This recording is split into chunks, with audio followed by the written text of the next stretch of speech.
Hi there. So for a while now, I've really been wanting to do an interview with my grandpa, who happens to be an Orthodox priest. So I hope you all enjoy this video. I apologize if the lighting is a little bit off. We had to film it at night, and so we used some of the lamps around the house, but it just wasn't quite the same as that daylight sunlight. But anyway, I hope that you find the video edifying and you enjoy it.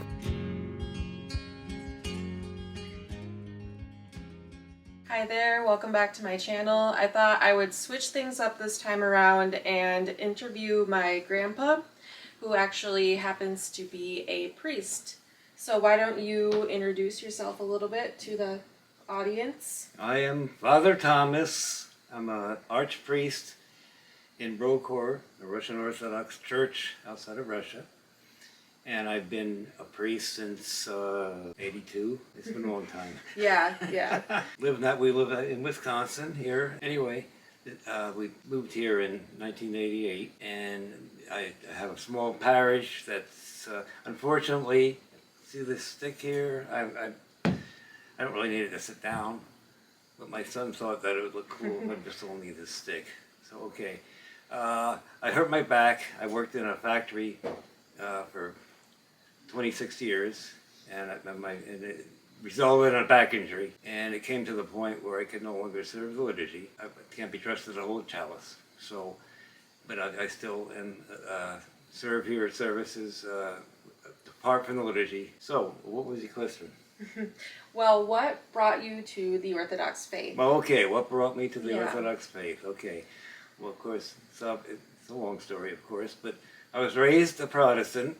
I'm from Pennsylvania, from outside of Reading, Pennsylvania. I was raised in the Evangelical United Brethren Church, which has since joined with the Methodist Church to become the United Methodist Church. In any case, I was brought up Protestant. I had no real concept of anything apart from Protestantism. Mm-hmm. I always had an attraction. There was in my hometown, there was the EUB church, and there was the Lutheran church, and I had a little thing once we met after school at one or the other church, just talk about religious stuff. And I found out that in the Lutheran church they have communion every week. And I was amazed, because we only had it 4 times a year. Yeah. And I thought, well, that'd be cool, being in a church where they had communion every week. Anyway, Right.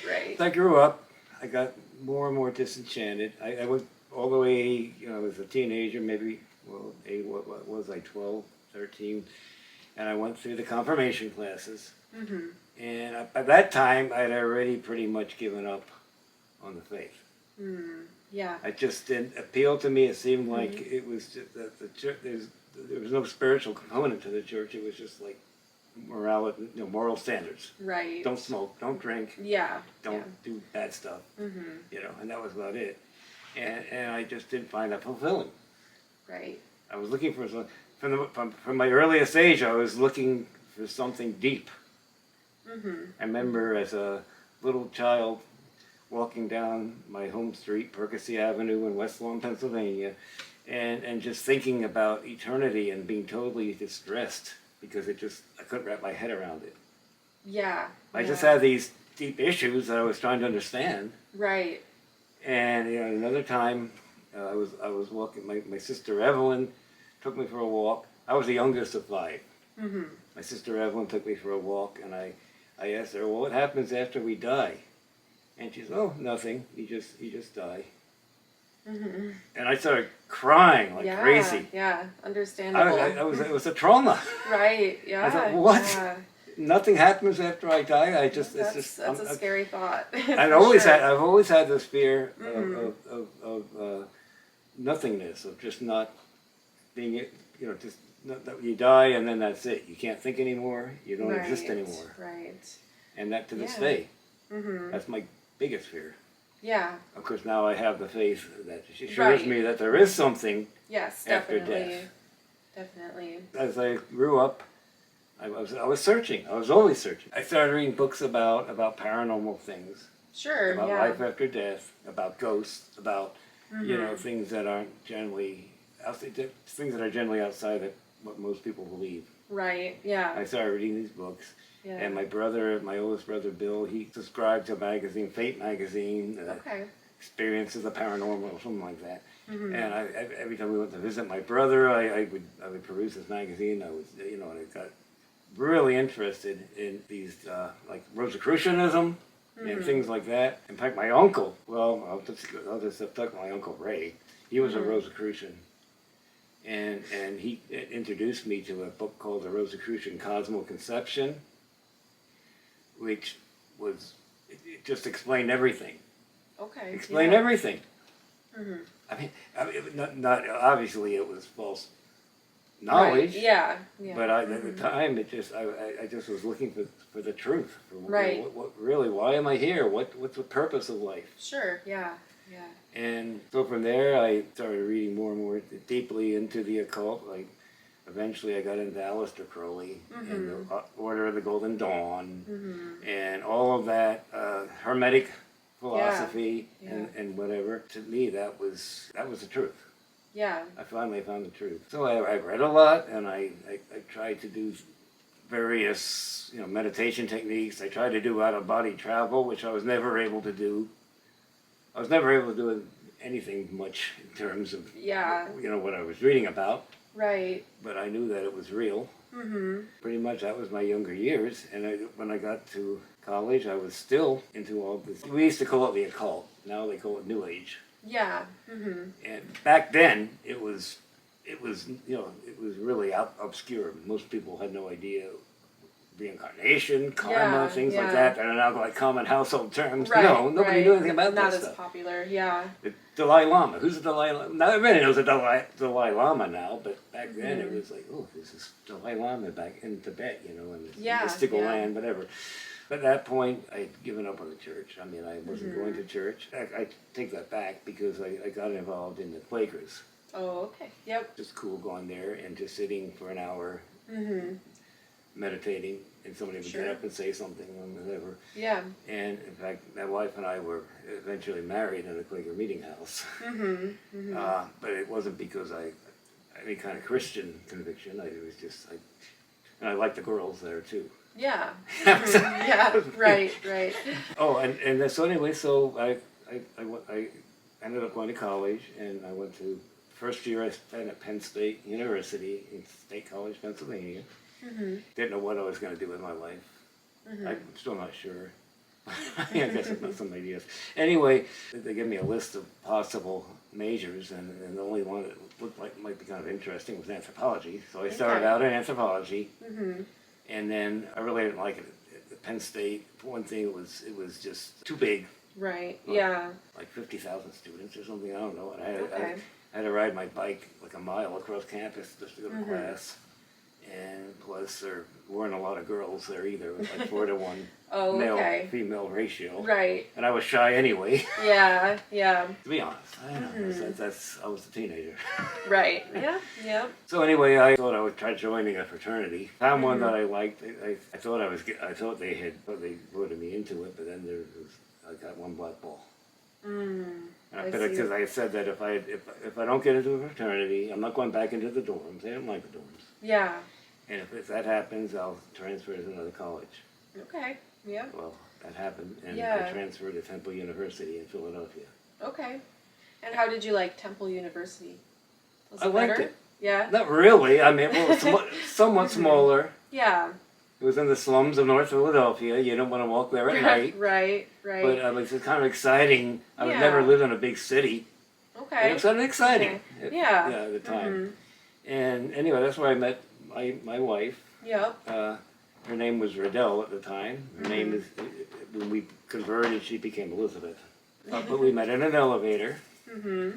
Her boyfriend was my roommate at the time. And they were on the verge of breaking up anyway. Right. So he told me I could have her if I wanted her. So I said, okay. Yeah, that sounds flippant. Well, but I mean, that's what it was. That's your story, yeah. We were attracted, and we spent a lot of time together. And but we both, it turned out that Elizabeth was also somewhat interested in occult or New Age things. Yeah.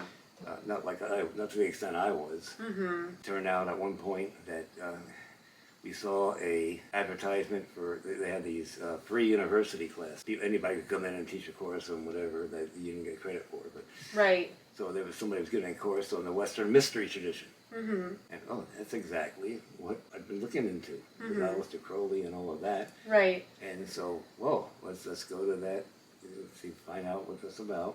So we did, and we met this Jack Gerber, and he was trying to start a mystical fraternity, a mystical order, based on the Western Mystery Tradition. And so we started attending meetings, and we became like instrumental members of this group, which never amounted to much. Yeah. Maybe a dozen at the peak. Mm-hmm. So that went on for years. It got to the point where we've been spending so much time trying to learn these mystical traditions and learned it. Reread tarot cards, did a lot of meditations on the Kabbalah and things like that. Anyway, it got to the point where we just felt we were hitting our heads against the wall. We weren't becoming different or better people. It was just pointless. Yeah. At that point, we were already returning to a need for Christianity, I guess. For all of the mental activities and everything, the meditation and all of that, I felt what was lacking was the devotional aspect. Right. And so we started going to an Episcopal church. Went there for a while and received communion, even though we didn't consider ourselves Christian. If you know the Episcopal Church, that's okay. I should also mention the Liberal Catholic Church actually came before that, because I was doing a course on cults and cultism, it was called. It was actually a graduate course, and you had to pick a cult and do a paper on it, go investigate it, find out, interview people and whatever. Okay. So we found out that there was this, it's called the Liberal Catholic Church. It was founded by Theosophists. If you know Madame Blavatsky, it was all New Age stuff based on Hindu ideas and whatever. But they started this church that was basically like a Latin church, except better than a Latin church. I mean, they did all the rituals and bells and whistles and everything. Although they believed in these occult ideas. Right. So perfect. We can have this devotional part, but we don't have to give up our occult stuff. Anyway, we went there for a while. Oh, that's the way we moved to North Carolina. I thought I'd become a stained glass craftsman. So I got a job at a stained glass studio in Philadelphia, and that never got too far because they weren't accepting new apprentices at the time. So we found out there was a stained glass studio in North Carolina, and I said, well, let's go down to North Carolina. And we were young, what the heck. Went down to North Carolina, we moved there, Thomasville, North Carolina. I was working at the stained glass studio. We started our own occult order, the Holy Grail, we called it. It was this Celtic stuff. I was never very good at that stuff, starting a new religion. I was, it's not as easy as you might think if you're thinking of doing that. Right. Anyway, we're down there, and then eventually they had this thing down there, the 3 R's: reading, writing, and the road to Richmond. And we'd been through Richmond, like visiting our parents in Pennsylvania and back to North Carolina, and we really liked Richmond, but just driving through it. So they said, let's move to Richmond. So we did. That was where we eventually came back to the Christian faith. After that happened, and we both realized that we both desired to return to the Christian faith. I couldn't think of what I want to do with my life. I always wanted to be, I thought, to be a clergyman. Yeah. But I wasn't Christian. So I couldn't do that, really, in good conscience. But now, we've become Christian now. Right. So I went through the process in the Episcopal Church of ordination. So we ended up moving to seminary in Evanston, Illinois, Seabury Western Episcopal Seminary. There for 3 years. I got my Master's of Divinity degree. They weren't willing to ordain me because they didn't have the Anglican ethos, as they said. I don't know, whatever that means. Yeah. I didn't fit in. Yeah. Really. Especially with the things that happened. That was the beginning with the women's ordination and all that. Oh, right. And anyway, ended up, we can't stay in the Episcopal Church. And what should we do? We thought the Catholic Church, maybe. I've been there from way back in the beginning, supposedly, and so we looked into that. And, my wife had been born and raised Catholic. I mean, she went to Catholic school for 12 years, but she did not really want to return to Catholicism either. But our thought was, well, we're looking for the true church. If it's a Jehovah's Witness, I sure hope it's not the Jehovah's Witnesses. But we're looking, whatever it is, if we come to believe that's a true church, that's where we go. Right. And so anyway, well, while I was at the Episcopal Seminary, I did a lot of reading, and I came across a lot of these Orthodox books. George Florovsky was the biggest influence. I started reading his books about the Orthodox Church, about the Orthodox theology. We also had a teacher, Professor Winston Crum, who was involved in Orthodox Episcopal dialogues. Whatever dogmatic theology course that he taught was basically Orthodox theology. Right. Decided at that point that, okay, this is it. To us, that's the true church. Yeah. So we'd never been to one, to an Orthodox church. So we said, well, we better find a church. And there were only 3 churches in that area. And that was in Bethesda. We weren't in Bethesda, but it was like a 45-minute hour drive to Bethesda. And there were 3 churches there, Greek, OCA, and Antiochian. Okay. Yeah. And I tried calling all 3. The OCA parish and the Greek parish never answered. When I called, the Antiochian priest answered, and hey, and he was real enthusiastic. Oh yeah, we're accepting lots of Episcopal people to be ordained priests in the Antiochian church. Yeah. And anyway, so that's how it started. For those of you who might not know, OCA just means Orthodox Church of America. So, in case you didn't know. And then, how does Orthodoxy stand out from all those other religions, specifically Christian religions? Like, what makes us, so special, or the church for some people who might not quite understand all that? Well, I mean, it comes down to theology, first of all. Right. I mean, we have our idea of the Trinity, our conception of the Trinity, and the 2 persons of Christ, and just the theological issues that we differ with the Western churches. Right. Filioque clause is a big thing. That's the clause in the Creed, the Nicene Creed, that the Holy Spirit proceeds from the Father. That was in the original Creed. In the Western Church, they added and the Son. Right. Proceeds from the Father and the Son, and the Son is in Latin is filioque. So that's a big deal. It is. And I'm not getting into the theology of why that's a big deal, but that's a big deal. Of course, we don't have a pope. We have bishops. We have priests and deacons. The bishops are not. There's no one bishop. Jesus Christ is the head of the church. Right. I guess the filioque and the idea of the Pope, the primacy of the Pope, we don't accept. Yeah. Those are the 2 biggest issues, and there's lots of other issues. Right. That goes right there. Yeah. Those are the 2 big ones. Yeah, but that's a great starting point for people who might not know much about the Orthodox faith or how we are different from all those other Christian religions, because there's so many of them. Right, thousands of them. Yeah, it's an incredible number. Okay, so this leads me to my next question then. What would you say to somebody who just thinks that it doesn't matter that there's so many different Christian religions, that we all serve the same God, and ultimately in the end this is what God would have wanted, all these different Christian religions?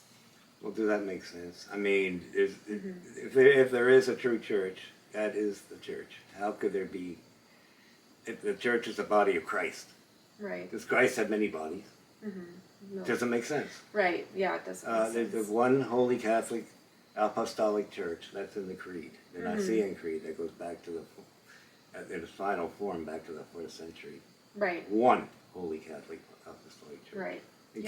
Catholic, I mean, it means universal. That has nothing to do with Roman Catholicism. Right, just to make that. So I mean, basically, there can only be one true church. Right. Yeah. Definitely. And why would God sow confusion in all of these various churches to spring up to confuse people? I mean, no. And we go back. We go back to the Pentecost. I mean, the day of Pentecost, 33 A.D. or whatever, not exactly the date is. but that's the date when the church started. And we can trace our bishops, apostolic succession, we can trace our bishops from the 1st century up to the present. And all of the major, that we have patriarchates, and we have churches, local churches.